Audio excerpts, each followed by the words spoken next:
حضرت علی المرتضیٰ کرم اللہ تعالی وجہ الکریم کی بارگاہ میں ایک مکاتب غلام حاضر ہوا۔ مکاتب غلام وہ ہوتا ہے کہ جس سے اس کے آقا نے ایگریمنٹ کیا ہوتا ہے کہ اتنے پیسے کما کے لے آ اور پھر تو اس کے بعد آزاد ہے۔ حاضر ہوا، آ کر عرض کی کہ حضور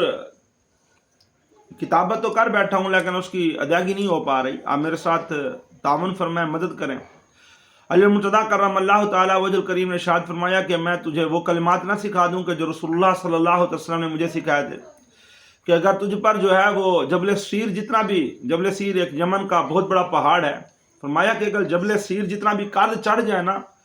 تو ان کلمات کو پڑھنے سے وہ اتر جائے گا، بلکہ فرمایا کہ اللہ پاک تیری طرف سے عطا فرما دے گا۔ وہ کلمات یہ تھے: اللہم اکفنی بحلالک عن حرامک واغننی بفضلک عمن سواک۔ تو اس مشکل دور میں ہم میں سے بھی اگر کوئی پریشان ہے اور قرضے میں لت پت ہے اور قرضہ چڑھا ہوا ہے، اتر ہی نہیں رہا، تو یہ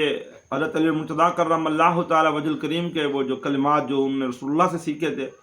ان کو اپنا وظیفہ بنا لیں، اٹھتے بیٹھتے چلتے پھرتے پڑھتے رہیں، اور اسپیشلی طور پر یہ چونکہ دعا پر مشتمل ہیں، خشوع و خضوع کے ساتھ بھی دعا کرنی چاہیے ان الفاظ کے ساتھ، تو انشاءاللہ اللہ پاک کی رحمت سے امید ہے کہ اللہ پاک قرض اتار دے گا۔ بلکہ جن کے اوپر قرض نہیں ہے لیکن رزق کے حوالے سے تھوڑی پریشانی ہے، دشواری ہے، تو وہ بھی اگر یہ وظیفہ کریں تو انشاءاللہ اللہ پاک رزق میں کشادگی عطا فرما دے گا۔